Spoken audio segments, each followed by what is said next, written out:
해외 계좌 미신고 걸리면 재산의 30%가 벌금이라더라. 혹시 이런 소문 때문에 밤잠 설치고 계시나요? 오늘은 이러한 무서운 소문의 진실을 따져보고요. 벌금 한 푼 없이 문제를 해결할 수 있는 IRS의 공식 사면 프로그램을 설명해 드리겠습니다.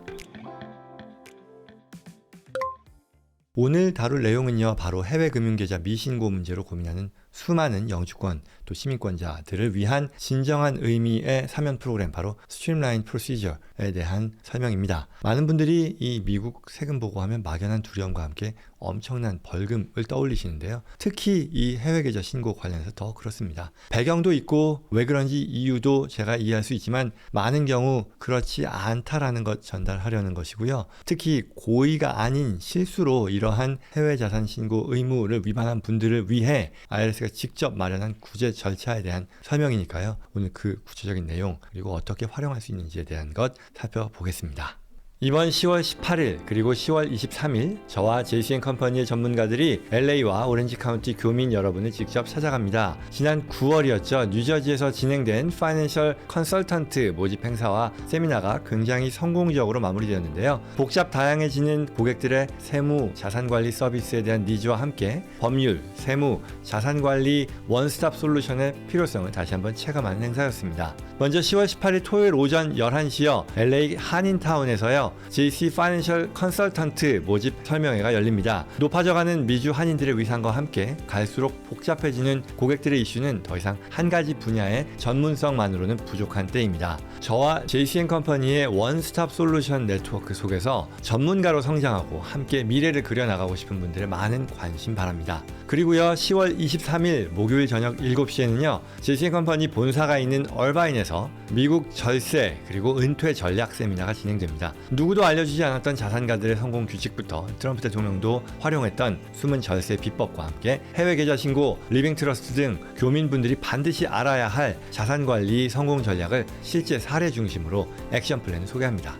Q&A 세션을 통해 궁금하셨던 내용도 제가 직접 답변해 드릴 예정이니까요. 많은 참여 바랍니다. 자세한 신청 방법과 정보는 영상 설명란과 고정 댓글에서 확인해 주세요. 그럼 세미나 현장에서 뵙겠습니다. 시작은요, 이러한 얘기가 왜 나오느냐, 왜 미국이 나의 해외 계좌에 관심이 있냐라는 그런 질문일 텐데요. 근본적인 질문이죠. 예컨대 특히 이제 미국 영주권 시민권자이지만 한국에 사는 그런 경우들에 더 가장 크게 체감되는 그런 내용이겠죠. 내가 예를 들어 한국에 살고 또 돈도 한국 은행에 있는데 미국이 왜 내 계좌에 관심을 가져야 하냐라는 건데요. 이거는 미국의 어떤 독특한 시민권 기반 과세, citizenship based taxation 원칙 때문일 텐데요. 대부분의 국가가요, 자국 영토 내에서 발생한 소득에 대해서만 세금을 부과하지만요, 미국은 전 세계 어디에 거주하든 어디에서 돈을 벌든 또 미국 시민권자나 영주권자라면 모든 소득을 국세청에 보고하고 또 세금을 낼 의무를 부여합니다. 그리고 더 나아가서요, 꼭 이것만이 아니더라도 미국의 최근 이 금융법과 관련된 내용을 살펴보면 지난 한 20-30년 사이에 여러 가지 이 세법의 개정 그리고 기존 법의 강화를 통해서 미국인들의 해외 자산에 대한 관리 감독을 강화하겠다라는 그런 어떤 방향성을 가지고 여러 움직임들을 보여왔어요. 그래서 이러한 의무의 연장선상에 있는 것이 바로 해외 금융계좌 신고인 거거든요. 이거는 FBAR라고도 하고요, Foreign Bank Account Reporting이기도 하고요, 또 FATCA라고도 합니다. 뭐가 됐건 간단히 이 내용은 한 해 동안에 한 번이라도 본인이 가진 모든 해외 금융계좌의 총 잔액의 합이 10,000불을 넘었으면 그 계좌 정보를 다음 해 4월 15일까지 이 재무부와 또 IRS에 신고해야 되는 그런 제도입니다. 이거는 세금이 나와서 세금 신고하면서 세금 내야 되는 것과는 별개의 정보 보고 의무다라고 하는 거죠. 자, 그럼 이제 두 번째로요, 공포의 근원이기도 한데 이게 여전히 그런 말씀들을 많이 한단 말이죠. 30% 벌금 폭탄이라더라, 이런 소문, 이게 뭐냐라는 거죠. 많은 분들이 정말 걱정하고 이 공포에 떨게끔 하는 이 30% 벌금이라는 소문 도대체 어디서 시작된 거냐라는 거죠. 저희도 이런 상담을 굉장히 많이 합니다. 하루에도 제가 상담을 5건을 한다고 하면 몇 건을 하건 간에 그 중에 한두 건은 항상 이러한 해외 계좌 신고 관련된 내용, 그리고 그 내용도 또한 한국에서 이 소식을 최근에 접해서 잠 못 자고 밤에 이렇게 상담 요청해서 하는 그런 경우들도 많거든요. 이게 굉장히 무시무시한 걱정거리라는 거죠. 그럼 이게 도대체 어디서 나온 거냐는 거죠. 뭐냐면요. 처음에 이제 IRS가 2009년이었나요? 자진신고, 해외계좌 신고 제도를 발표하면서, 자진신고 제도를 발표하면서 이렇게 얘기를 했었어요. 이 프로그램, 이걸 OVDP라고 했는데, Offshore Voluntary Disclosure Program, Procedure 였었는데,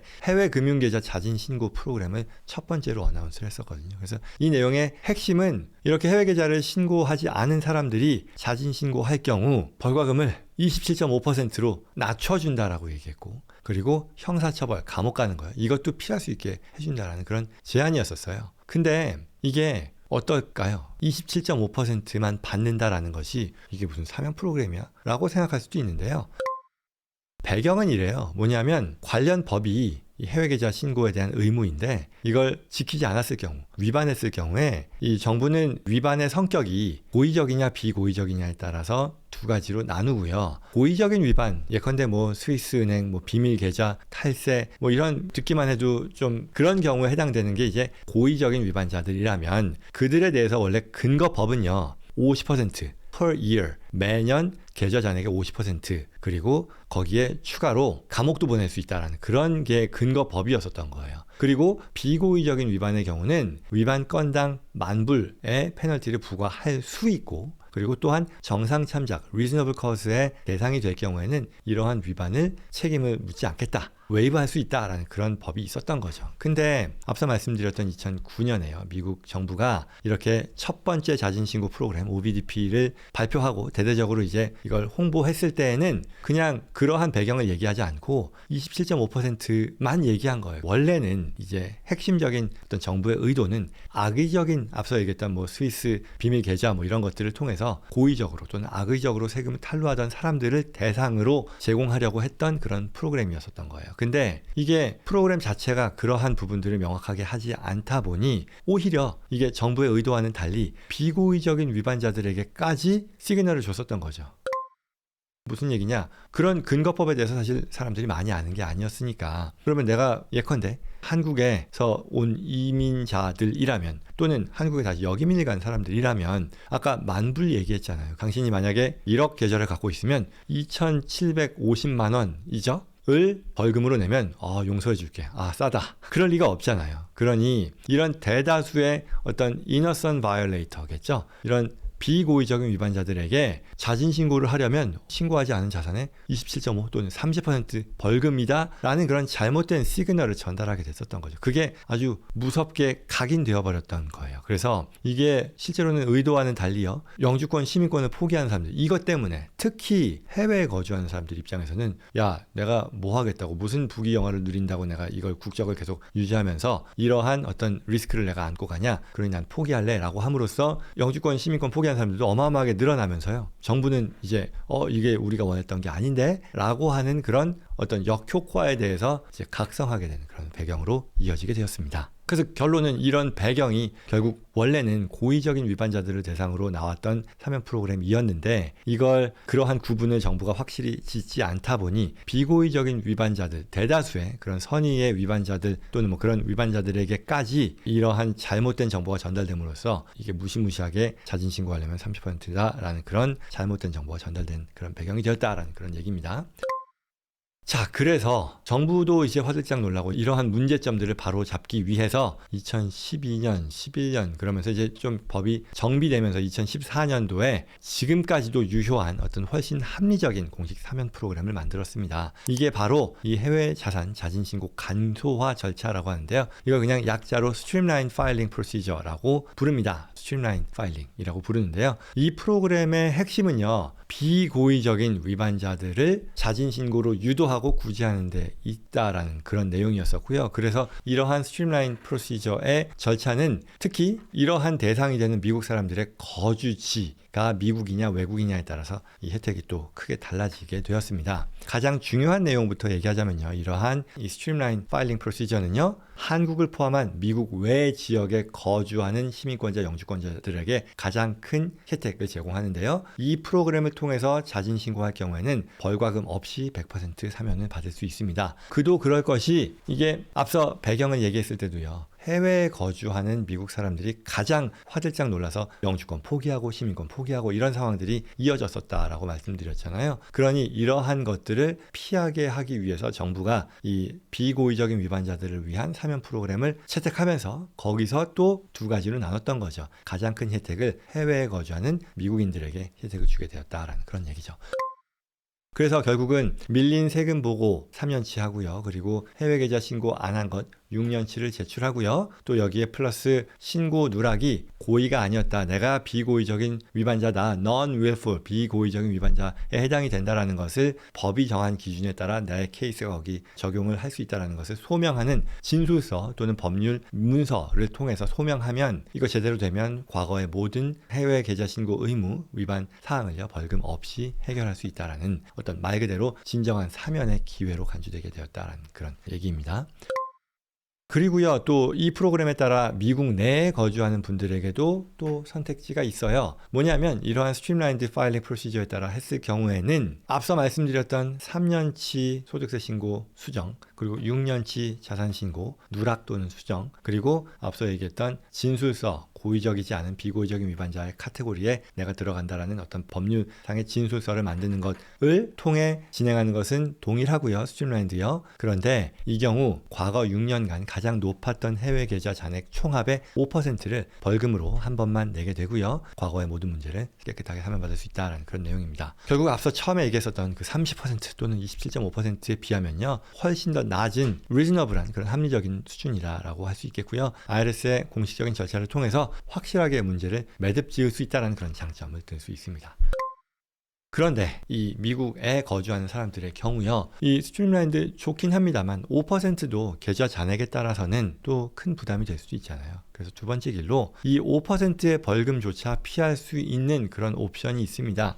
이렇게 해외 계좌 신고를 누락한 분들 경우에 정상 참작의 여지가 있다라고 판단될 경우에는 이것도 웨이브 받을 수 있는, 면제받을 수 있다는 건데요. 앞서 제가 잠깐 지나가는 말로 얘기했던 것처럼 이 근거법이 비고의적인 위반자, 해외 계좌 신고 의무가 있는데 비고의적인 위반자들에 해당이 되면 위반 건당 10,000불의 페널티, 그리고 더 나아가서 서브섹션으로 만약 reasonable cause, 합리적인 사유, 정상 참작의 사유가 있을 경우에는 이 벌과금을 부과하지 않을 수 있다라는 그런 근거법이 있다 그랬잖아요. 여기에 해당되는 내용이겠죠. 결국 세법에서는요, 또는 관련 법에서는요, 납세자가 규정을 준수하기 위해서 일반인에게 기대되는 어떤 충분한 수준의 주의를 기울였다라는 것을 입증할 수 있다면 비고의적인 위반에 대한 벌금을 면제해 줄 수 있도록 허용한다라는 거죠. 예를 들어서 여러 가지가 있습니다. 신고 규정 자체를 인지할 방법이 없었다거나 아니면 전문가들의 어떤 조언을 받았음에도 잘못된 조언을 믿었거나 문제를 인지한 이후에 자발적으로 해결하려 노력한 경우 이런 것들이 해당되는 것이고요. 무엇보다도 이렇게 보고 대상 자산으로부터 누락된 과세액이 없거나 적거나 한다라고 하면 역시 이것을 통해 정상 참작의 사유를 우리가 충분히 주장할 수 있게 된다는 거죠. 따라서 결국 중요한 것은 이게 앞서 얘기했었던 이 해외 계좌 신고 의무에서 우왕좌왕하면서 이거 30% 이런 페널티를 내가 부담하니 난 안 하고 말지 이렇게 생각할 대상이 아니다라는 거죠. 해외에 거주하는 사람들은 가장 유리한 스트림라인드 0% 페널티를 활용할 수 있다라는 것이고요. 미국에 거주하는 사람들의 경우도 5% 페널티 또는 사안에 따라서는요, 정상 참작까지 주장할 수 있다면 이걸 delinquent filing이라고 부르는데요. 이 경우에는 5% 페널티도 면제받으면서 사면받을 수 있는 그런 옵션이 있다라는 그런 얘기입니다. 자, 마지막으로요. 결국 이 비고의성이라는 것이 중요한 거잖아요. 그래서 모든 어떤 합리적인 해결책의 성공을 위한 가장 중요한 전제는요, 내가 나의 실수가 고의가 아니었음을 증명하는 겁니다. 단순히 이게 법을 몰랐다라는 것을 주장해서는 충분하지 않고요. 왜 신고 의무를 인지하지 못했는지, 그리고 또 어떤 합리적인 이유가 있었는지 그럴 만한 것들을 진술서를 통해서 논리적으로 설명하고 또 입증할 책임이 납세자 본인에게 있다라는 거죠. 예를 들어서 여러 가지 사안들이 있습니다. 모든 케이스들이 다 팩트들이 다양하죠. 그럼에도 불구하고 공통적으로 적용할 수 있는 그런 사안들이라면 미국에서 태어났는데 평생 한국에서 살았다거나 아니면 또는 한국에 있는 세무사 의뢰했는데 미국 규정을 몰라서 누락됐다라거나 아니면 또 내가 가지고 있는 계좌가 여러 나라에 있는 것이 아닌 나의 출신국에만 있었다거나 아니면 그 계좌의 성격이 어떤 액티브한 어떤 탈세를 목적으로 만들어졌을 거라 짐작되지 않은 그런 패시브한 디파짓 어카운트였다거나 이런 여러 가지 내용들이 있다는 거죠. 저희도 사실 스트림라인드를 포함해서 또는 앞서 얘기했던 고의적인 위반 OBDP까지 포함해서요, 고의적인 또는 비고의적인 위반자들에 대한 사면 프로그램 케이스를 굉장히 많이 했습니다. 지난 10여 년간 못해도 1000건 이상은 했을 것 같은데요. 각각의 사안들이 다 다양하고 일반화시킬 수 없음에도 불구하고 그럼에도 불구하고 여러 케이스들을 통해서 저희가 일반적으로 활용될 수 있는 여러 좋은 전략들이 있으니까요. 충분히 고민하시는 분들께서 고민하지 않고 도움을 받을 수 있을 거다라는 것 말씀드립니다. 그래서 자연스럽게 결론으로 이어지는데요. 해외 금융계좌 미신고에 대한 30% 벌금 폭탄이다라는 공포 이제는 잊으셔도 좋겠습니다. 이거는요. 악의적인 또는 고의적인 탈세자를 위한 그런 대상, 그들을 대상으로 한 얘기일 뿐이다라는 것이고요. 그리고 내가 이거 신고 의무가 있었다라는 거 나 솔직히 모르지 않았는데 라는 것이 나로 하여금 고의적인 또는 악의적인 탈세자로 바로 해석되게끔 만드는 것은 아니라는 것 꼭 아셨으면 좋겠고요. 법이 정하는 비고의적인 위반자라는 것에 대한 카테고리가 있고요. 또 우리가 적용할 수 있는 그런 팩트들이 있는 거니까요. 너무 처음부터 낙담하거나 또는 뭐 낙담 여부를 떠나서 30%다라는 그런 생각 하시지 않았으면 좋겠다라는 거죠. 대부분의 비고의적인 실수에 대해서는요. 앞서 얘기했던 스트림라인 절차라던가 아니면 reasonable cause 이걸 활용한 DIRS라고 하는데요. delinquent filing이라고 합니다. 이런 것들 합법적이고 합리적인 그런 더 부담이 훨씬 낮은 또는 부담이 없는 어떤 경우는 그런 해결책이 이미 마련되어 있고요. 여전히 미국의 현행법으로 유지되고 있으니까요. 그런 것들을 꼭 숙지해서 해결책의 방안으로서 활용하면 좋겠다는 거죠. 특히요. 이 영상 보시는 분들 중에 한국에 거주하는 분들이라면 벌금 없이 문제를 해결할 수 있는 길이 누구보다도 더 상대적으로 확실하게 열려 있다는 것. 그래서 더 이상 이걸 걱정하거나 또는 이것으로 인해 잘못된 정보를 토대로 나 이거 어떡하냐 차라리 그냥 나 이거 포기하고 떠날래 라고 결정을 내리는 것보다 사실은 그거는 문제를 덮는 거지 실제로 해결하는 것도 아니잖아요.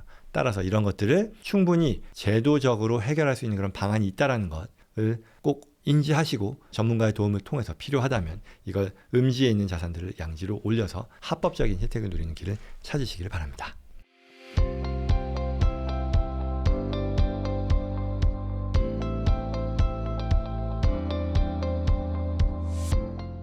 네, 여기까지입니다. 오늘 내용 도움이 되었길 바라고요. 다른 어떤 주제보다도 저희가 잘 도와드릴 수 있는, 그렇다고 다른 주제를 못 도와드린다는 건 아니지만 저희가 굉장히 많이 다루는 그런 사안들이니까요. 저희 도움 필요하거나 상담 희망하시면 이 영상 더보기란에 있는 고정 댓글에 있는 연락처로 꼭 연락 주시기 바라고요. 또한 주변에 이런 고민하시는 분 계실 거라고 생각합니다. 제가 이게 아직도 이런 문제로 고민하는 분들이 이렇게나 많아 싶은데요. 그렇게 많더라고요. 그래서 오늘 이 영상 보신 분들께서 본인의 문제가 됐건 아니면 다른 분들 주변에 이런 고민을 하시는 뭐 친지들 또는 뭐 친구들이 계시다면 꼭 전달해 주시면 좋겠어요.